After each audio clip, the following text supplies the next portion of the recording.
Hey guys, welcome to this show of Trish Standley TV. Today we're going to be talking about a very new topic for me, which is kidney failure by way of dialysis and what that means, what it looks like, what to expect. I have a wonderful guest today, none other than Derek Hammonds, who is actually living that life of on dialysis, and his beautiful wife, Tammy, who is his support system, here with me. But I have to thank my co-host, which is none other than Stephanie Herbert. You do not want to miss this conversation. If you have someone who is going through this journey in your life, we have a lot of information for you. Stay tuned.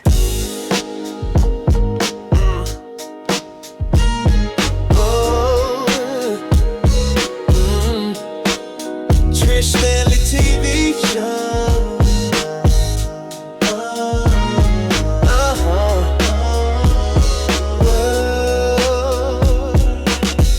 Welcome to this episode of Trish Standley TV. We're going to be talking about a very topic that is new to me, but very close to me as well. And in the sense of with my niece, this is a new battle for her with kidney failure. And so I wanted to come on and talk about this because it affects our community really a lot more than what we are discussing. And so to be able to help me and guide me through this conversation, since it's so new to me, is my co-host, Stephanie Herbert, who got a lot of experience in this particular area. So thank you for coming on and co-hosting with me. I am so glad to be here. Yes, we're glad to have her. She's been on here several times, so she's a therapist as well. So we're going to tap into that particular area during this conversation because it's very important, I'm learning. But today my guest is none other than Derek and Tammy Hammond. Tammy has been on here before, will probably be on here again. But I wanted to welcome you guys on, and when I learned about the journey that you were going on, I was like, okay, please beg them to come on the show because, first of all, I love your spirit. I love you as a couple, and I know you're going to tell the truth, the whole truth, and nothing but the truth. And that's what our audience really wants to hear. But thank you for coming on Trish Standley TV. So, Derek, can you kind of give us an idea, tell us about your journey. How did you end up on dialysis? Okay, well, I'll give you the immediate when things actually change, and then I'll follow back up with previous that we also have a problem with. But in a nutshell, I had a change of professions and went to CDL school. Did very well, finished second in my class, and the final physical you have to do when you finish is the nurse said that something's going on with your kidneys. You need to go to the doctor, and I had to look at it. So, but I also had to get some blood pressure medication because I was right there at borderline, and so you're gonna have to retest and everything like that. So I went to the doctor. And of course, I didn't say anything about my kidneys, but to show you how God is, right as I was about to leave, the doctor said, you know what, I'm going to run, a test on you. So they did that, and this was like on a Wednesday, and we had a family event in South Carolina for the weekend. So maybe it was probably on a Thursday. So my wife and I were driving up to South Carolina, and my phone started blowing up. And so I answered the phone, had it on speaker, and the person on the other line was like, "Whatever you're doing, you need to stop what you're doing. You need to get to the emergency room right now." And I'm like, "What? Like you need to get to the emergency room right now. Your kidneys are in bad shape." Now me, fine, I don't feel no issues, no problems, nothing. And so got off the phone, like I said, we were halfway to South Carolina. So what I did is tried to call, I called in South Carolina. We were with Kaiser at the time. And at the time, I don't know if they have them now, but they didn't have any Kaiser in South Carolina.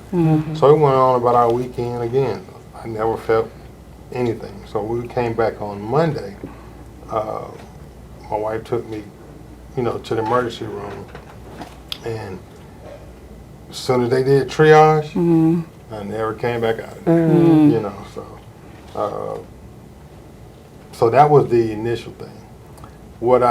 The ignorance and the selfishness and what we don't like to do as men is, you know, take care of ourselves, go to the doctor and everything like that. And one big ignorant thing that I never knew, that high blood pressure, I never knew anything that it could mess up the kidneys. What I did know is you could have a stroke and a heart attack.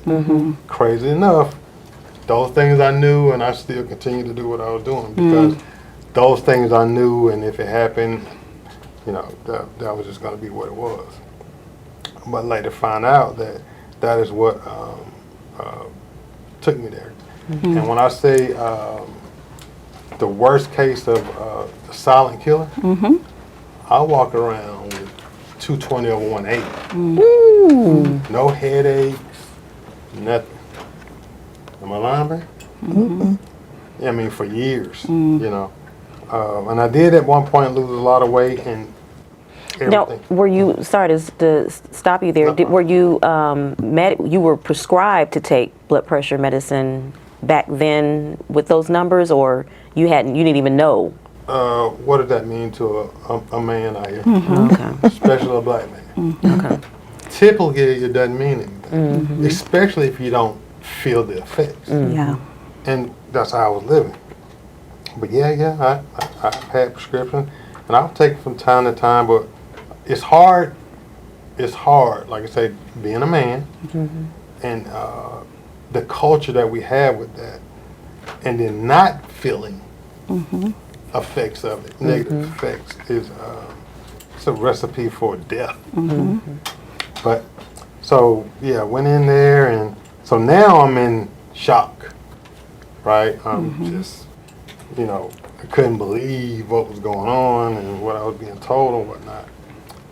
So that started my journey in June or July of 18? Yeah, June. June of 2018. And here we are, June of 25.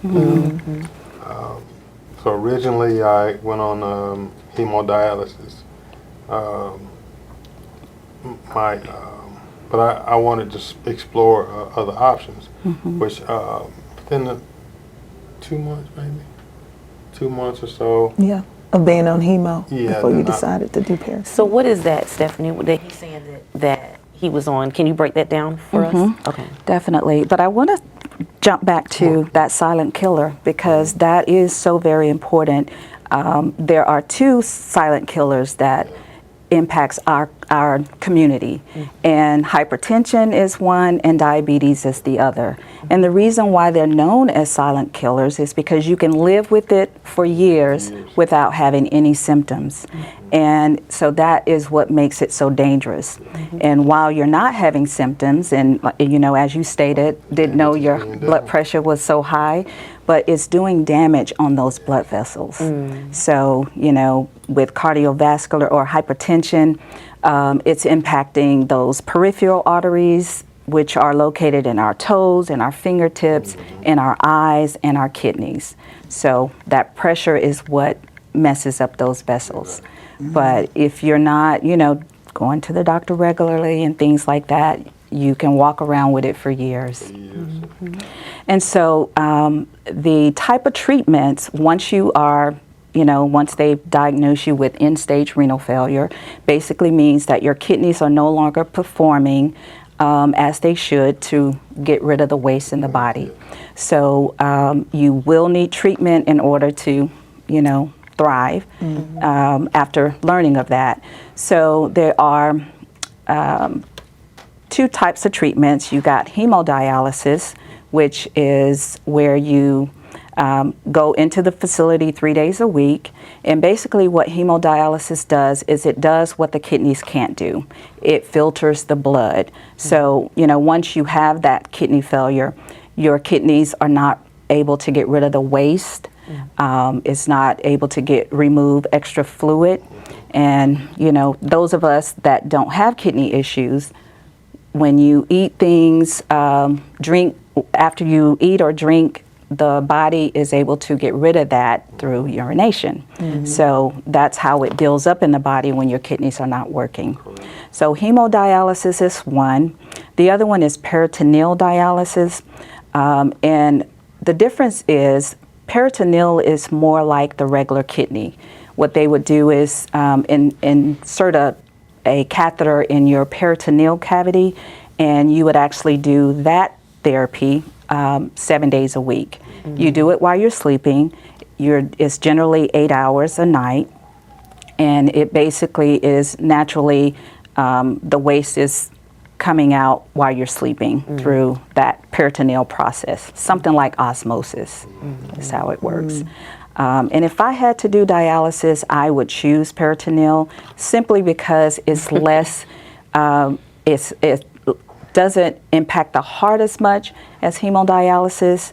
And that is because while you're doing hemodialysis, it's a much quicker process. Instead of doing it for 8 hours, you're doing it minimum of 3, maximum of 4 hours, 3 days a week. And you have to do that like clockwork because, you know, the whole process of hemodialysis, for example, only does what 10%, it does 10% of what the normal kidney does. So is that, you said that's what you, is that what the Oh, yeah. Okay. That was his And preference. it allows you to have your lifestyle. Yes, you can travel. The only thing about the travel is the boxes. Yeah. That's the Yeah. only other thing, and then you have to do manuals. Or, depending on how long you're going to be, you could take your machine or whatever like that. But typically, when you're doing a vacation or something like that, you typically do the manuals. And those are, they take a lot of space and they're heavy. It's a job. So from the patient's perspective, because you're on, did you ever do I don't know, the Peritoneal. Oh, yeah. not the peritoneal, the Hemo. Yes, that one. Did you ever go through that process, and what does that, Yeah, you have the to day in the start- life, You have to start. you have to start there. Okay. It's you can't start with peritoneal. Okay. You So have to be what trained and What was the process like for you from the patient's perspective? How did you feel before treatments, after treatments? You know, maybe it hit you later in the day. What was the symptoms that you felt prior to going into hemodialysis, and after? Originally, it didn't affect me at all because it was new. Okay. And, you know, and I still had my strength and everything. So the short amount of time I was on hemo, I didn't have what typically happens after, you know, hemo, you're drained and it's a serious drain on your body. So you really can't, you know, do anything. I mean, it can last for hours, maybe even, you know, the rest of the night until you go to sleep and you wake up and you're fine. Because it takes a lot out of you. Yeah. And like Stephanie. like Stephanie said, that it's a quick, hard process. It's effective, but it's a strict, hard process. So your body has to, when it finishes, your body has to readjust and level itself out. But originally I didn't have those issues. Then when I got on peritoneal, that was amazing. I would suggest that to anybody that's that can do it, to do that. Like I said, because it definitely gives you your daily lifestyle, and you dialyze when you commit yourself to your room at night. And they have I had a 20-foot line to where, you know, I can be in the bed, get up, go to the restroom, and everything. So it was perfect. Like I said, the only inconvenience is when you travel, just the equipment that you have to take. But I would definitely, I would still be on it now. But I caught peritonitis twice. What is that? It's the worst thing in the world. I'll give it to you like this. Yeah. It's like a real mean cat inside your belly Really? with very sharp nails, trying to get out. Wow. And it doesn't get tired. Oh my gosh. Yeah. It's stronger and stronger and stronger. And I can speak to that just a little bit. So the key with peritoneal dialysis is the infection. It's easily, you can easily get infected. So what happens is you're trained on how to care for yourself, how to prepare for connecting yourself. But even with all the preparation in the world, doing all the things, having your sterile processes and washing your hands and doing all the things, it's still possible to get an infection. And so peritonitis is kind of what He happens. did really well for a long time. I only had it He twice. only had it twice, but The first time, I didn't know what it was. Okay. So it got really, really bad before I was like, because again, Yeah. I'm a male. Yeah. And we're going to try to fight whatever it is until we can't fight it anymore. Right. And man, that is the absolute worst. And because you have no control and it only builds. I learned this. Whatever enters into your system that causes it, right? The multiplication rate for Astronomical. one little microscopic thing that you can't see. But the multiplication rate on that thing is by the thousands, by the minute. It, oh my God. are you having a flashback? So now, it's so for us that are novice, I don't know anything about the whole, going through dialysis, whether it's either format. So, and I do know that you are hooked up to the machine, but where is it hooking on your body at? Where is it? So going back to that silent killer and how you don't know what's going on, most people crash into the hospital. Yeah. Okay. So when they crash into the hospital, they know what's going on, so they're going to put a catheter in your chest. Okay. A catheter goes straight to your heart. It has 2 ports on it, venous and arterial. One is to pull the blood out of the body, the other is to return blood into the body. Oh, so you're draining your blood All from your you. blood goes to the Yes. system. So when they connect the catheter, the arterial and the venous, arterial pulls the blood out of the body. So they're literally, imagine they're using a artificial kidney, which is a filter. Your blood is going through the filter. The dirty blood goes in, the clean blood comes out and goes into your venous, the venous line. So you have to have that catheter, and it's recommended not to have it more than 90 days because it also can become easily infected. Yeah. And so once you, they determine that you are now going to be on dialysis or hemodialysis, then they'll talk to you about putting an artificial port in your arm. There are 2 types. There's a venous and a graft. But basically it's putting those same lines, the arterial and the venous, under your skin. And then going forward, the way that you get treatment is by putting needles in rather than connecting it to a catheter. And this is the one you definitely don't want to get Yeah. infected because it's going directly into To your heart. Oh, We okay. call it the tube of death because it's straight in the heart. Yeah. And who's doing that? But you're going into the actual center to have that Yes. done. Okay. Yes. I don't do anything. Yeah. Okay. But go. Yeah. Okay. Ooh, this is rough. So, and it's rough in the sense that it's so much knowledge coming at me because it's new, and my niece tends to be very secretive and quiet, and so Sorry. I'm learning a lot. But go ahead. Everybody that gets this, and especially to a certain amount of time, do the same thing. Okay. Because first off, you have to accept it. Yeah. Right. Because your whole life changes. Yeah. Your entire life. just And how has your life changed during this process? I'm very blessed because I have a great support system, and that's another thing. People need to be good to people because I can see how people give up because this is not easy. Yeah. But when you have a good support system, it makes all the difference in the world. Because they, especially in the beginning, first few months, they you get hit Bombarded. over about data and are you being treated well at home and everything like that. And I can see They ask you that? Oh, yes. They didn't ask me. No, they ask, Yeah, they you have a ask the social individual. worker, Yeah. that you know. works with you. And they constantly ask you this, and you know, so I can get it, because if you don't have, like, this is almost impossible to do by yourself, especially if you're starting the whole process by yourself. Oh, it's I can honestly see how people give up. Yeah. You know. And Stephanie was sharing with me, because I called her when I found out we've got the news from my niece. I called her, and one of the things that you said, that there is counselors in place.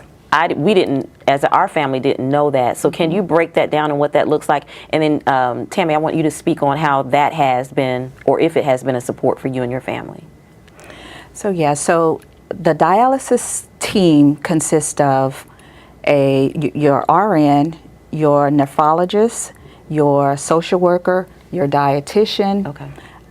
and the patient care techs. So that is the dialysis team. Okay. And everyone has an involvement. And so when you first start dialysis, you're going to meet with your dietitian and your social worker. The social worker is there to assess for any type of needs that you may have, resources that you may need, and then their job also continues to be checking on, they do a depression screening. You know, they check on your mental well-being throughout your time on dialysis. Your dietitian is there to make sure that you are aware of a kidney-friendly diet. It is necessary to be on a kidney-friendly diet. Okay. You cannot continue the same way that you've been eating. Okay. And so they provide you with the supplements that are needed. The physician is monitoring your blood levels every month. Oftentimes with dialysis, you may be low on potassium and calcium, high or low. So there may be supplements that they have to do with your dialysis treatment to bring those levels in order. Okay. And then they teach you how to maintain those levels by changing your diet, using a kidney-friendly diet, teaching you how to make things that you would normally make. For example, with potatoes, instead of having them like you normally would, you might have to soak them because you need to get all the starch out. Okay. Things like that. So they're really available and necessary. And that's really helpful, because they're not saying to take potatoes out. Now, you can't go to McDonald's, but you know, it's not taking potatoes. That's my weakness, potatoes. It's not taking it out of your diet. They're teaching you how to modify it. Yeah. So tell me, how has that helped, having that kind of support helped you and your family? It's been a big support, so much so I could literally name Derek's care team because they're so supportive, and just anything we've ever needed by way of anything, they're always available. We have their cell numbers, everything. It's been a great help. Yeah. From peritoneal to hemo and back and forth. Yeah. And so when you brought him back and he went to the emergency room, and then he said that was, he had to stay there. Yeah. What was that like for you? I know it was scary. I know it was. It was a big shock. I was, they said to get him to the emergency room as soon as possible, like Derek stated. And I was literally out there just doing my little word search game. And I kind of noticed that people who were there with us were going back, coming back. They were coming back and forth. And I was like, where's Derek? So it had been probably like 30, 45 minutes. And I went up and asked. And then she told me that someone would come and get me, that they were taking him to get a ultrasound or an x-ray or something like that. So when they brought me back and they gave us, caught me up on what was going on, I was floored. I was shocked. Because as Derek stated, he didn't really, because he was going through it, he didn't probably see every change that he was experiencing, but he was becoming more. We had just gone on a cruise with my sister, my brother-in-law, my cousins, and their husbands. We went on a little couples cruise, and he didn't participate a lot. He didn't participate a lot. Before. Yeah, before we got back, and we had to take him to the emergency room. He stayed to himself a lot. He engaged us, but he didn't do a lot of things with us on the cruise. And I was like, well, what's going on? He was just like, I'm just not feeling good. I can't put my finger on it. So that would happen like on and off. Okay. Now, at the time when we were on the way to the family reunion, he was fine. But on the cruise, he had a few days where he just, he wasn't feeling good. And that happened on and off, for a while. But it was a big shock. It was a shock to both of us. He was hospitalized immediately. He was there for 5 days at Piedmont Midtown while they started the process. And I just held his hand, let him cry, and told him we're gonna get through it. So at that point, were you still not feeling anything?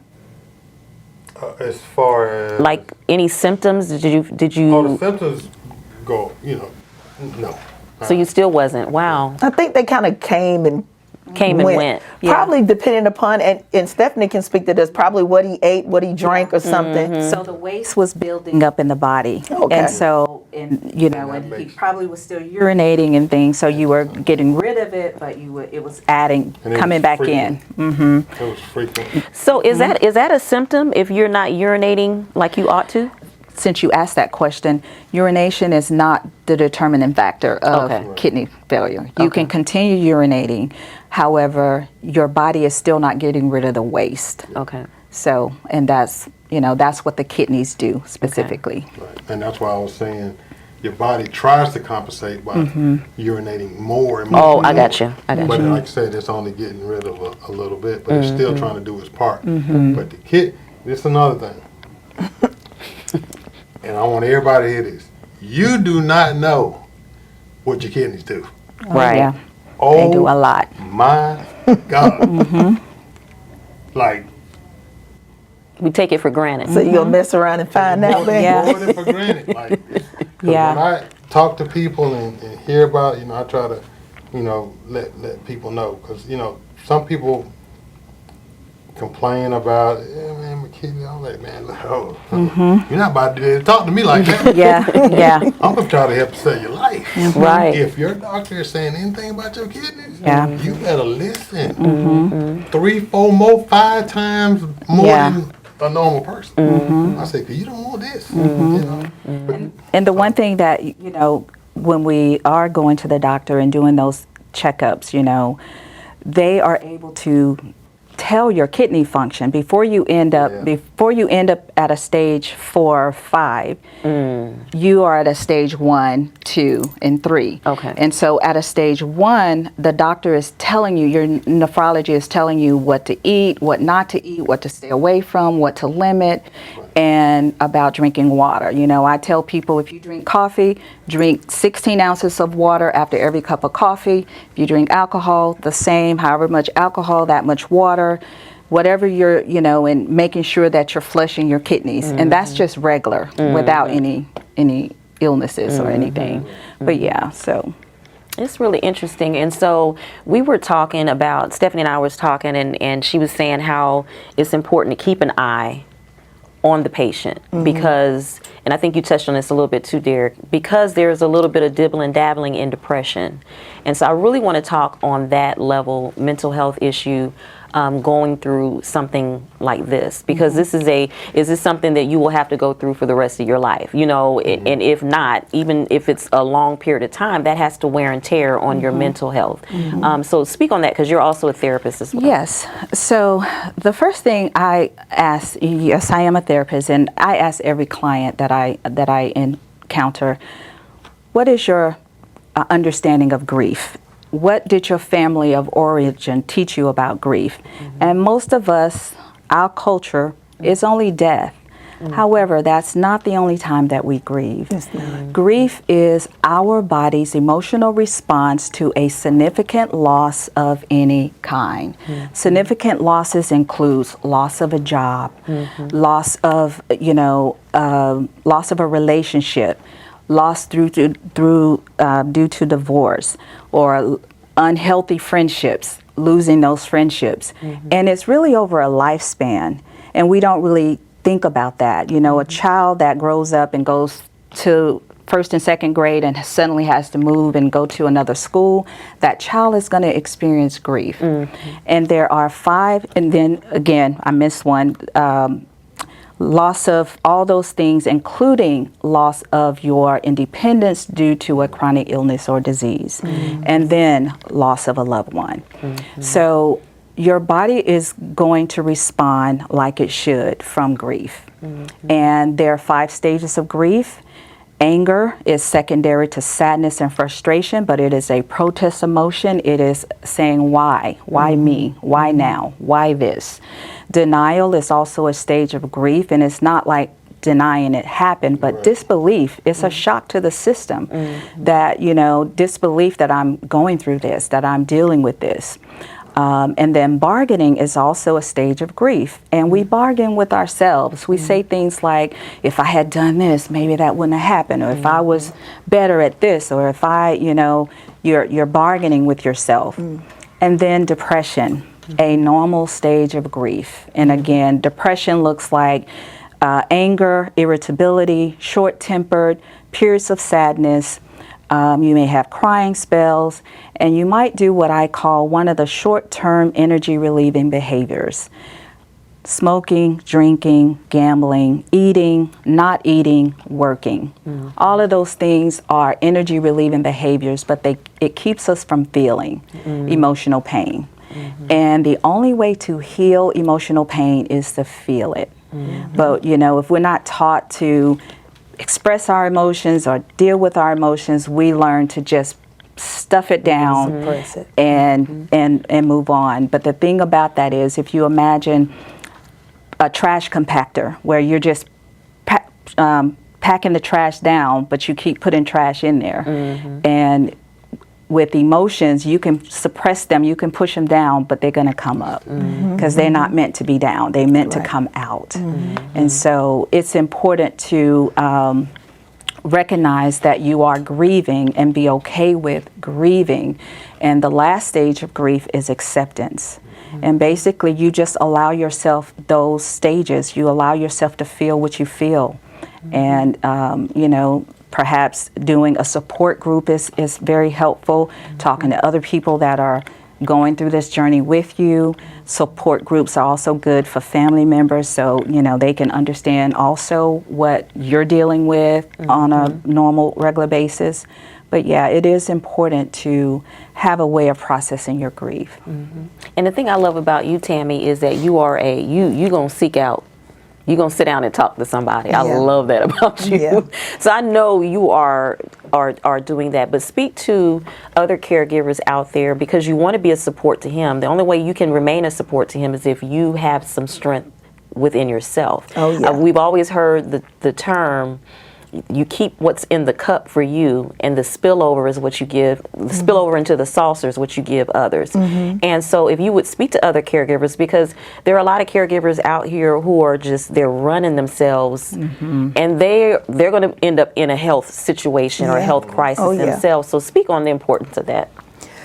Oh yeah, Trish, like you said, I believe in Jesus and a therapist. Yes. I'm gonna do whatever I need to do to maintain, you know, my emotional health, so that I can be there for Derek, be there for my family. Yes. Because, you know, there are a lot of things going on outside of Derek's kidney failure. So in order for me to show up in the best way possible, you know, I see my therapist, I pray, I talk to my friends, I travel, you know, I try to at least once a quarter do something for myself. You know, go away, have some time alone, check in with myself, and come back. It's very important. It's very important. On one of my trips, I encountered a lady who approached me, and she said, I just looked like I could help her. I'm literally sitting at the bar in Fridays in Maryland, and she said I looked like I could help her. And so I stepped outside with her and I talked to her, And I found out that she was caring for her mom who has dementia. And the burden was solely on her. And I told her how important it was not to just find yourself at the bar in Fridays, every Friday, but to really seek out some help and some support so you could check in and be there for yourself. Because she was so drunk, and that's what you don't want to be. You want to be sober. You want to know what's going on. You want to be able to face what's going on so that you could be your best self at all time, because you still have to live. You still have to live. So it's very important to talk to someone, have a great support system, even for the caregiver. And so, Derek, we have a few minutes left. Stephanie, I'm gonna have you end out with some words, but just share with us, or share with someone like as my niece who is new in this process. Share with anyone, or even it could be a caregiver or specifically the patient, some words of encouragement. Listen to what's being told to you by the professionals and do it, because it's either dialysis or death. So, like I said, acceptance is the last thing. As far as myself, I was able to get to acceptance real quick because I happen to be a strong-minded person. Like I said, I have the biggest rock there is. But yeah, it's serious. I was having a conversation with a guy in center, and he was saying about this other person that was in center, and he was just not taking it serious. And within a couple months, he wasn't there anymore. Because you can't play with it. Toxins in your body, like say, go through the filter, it's poison. It is poison. And it will take you out if you don't clean your body out. Like I don't miss sessions. I don't play with that part. Right. So I would say take it very serious. Be as honest as you can with your support system, but actually know your support system. Your friend, every one of your good friends, they're not good for this. So, if someone's intellect level, if they're, it would be a little more comedic with it. How old is your niece? She's late 30s, early 40s. So I'm going to be a little bit comedic. Everybody elevator, some people elevator don't go up on the first floor. Right. Meaning it don't move. Right. Some people go to 100, some people go to 1,000. Right. So you have to be very honest as far as sharing this and confiding in and listening to, certain people. But at the end of the day, at the beginning of the day, middle of the day, and the end of the day, the professionals listen to what they say.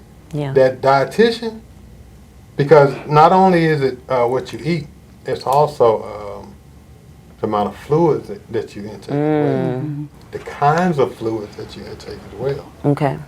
So, but yeah, and like I said, keep an open mind, because it's life there. And try to move toward the acceptance as quick as possible. Now, I would like to say something about, how my wife, because I encourage my wife to take every possible second she can for herself. Because, she deserves it. So we're equal support systems to each other, And that's huge that you just said that, to be the one receiving the care, to still, even though you're going through what you're going through, to still have an eye on He's very mindful. Oh my God, that is the sweetest thing ever. Yes. He wear me out now. Don't get it twisted. He'll wear me out, but he is very mindful. And considerate. That's wonderful. And so, Stephanie, just take us on out and just share whatever you feel led to share, especially on the importance of getting and making sure we maintain our mental health through this process? So definitely it is important, and I love what Derek is saying as well. Having that support system is very important. Listening to those professionals, you recognize that you have a team while you're on dialysis, and you really need to use those resources. Really, and another thing too is we have to stop lying to ourselves. The biggest reasons why we suffer is the lies we tell ourselves. And when you were sharing about, you know, maybe your niece saying, I don't need to change my diet, she's lying to herself. And so, it's easy to do that. And part of that is not ready to accept the illness, you know, just not there yet. But start with that, keeping your life as normal as possible, finding some new habits, maybe volunteering. These are things that can help the mental, you know, and just keeping open communication with those around you. Yeah. Well, thank you guys. We are going to be right back. Trish Standley TV show. Hey guys, thank you for joining us on today's episode. I learned so much, and I hope that you have as well. I would also like to thank my guest, Tammy and Derek Hammonds, as well as my co-host, Stephanie Herbert. If you are going through this journey in your life and you would like to share your story, feel free to DM me. Let's talk about it. If it's information that you would like to share with our audience, definitely, absolutely DM me. We are all in this together. As someone who has a loved one and going through this process, I want to be able to help her regain her power. And I think knowledge is the best way to regain your power. Guys, thank you for tuning in. And as I always sound off, it is love isn't love unless you give it away. Give some love away today. This is the place.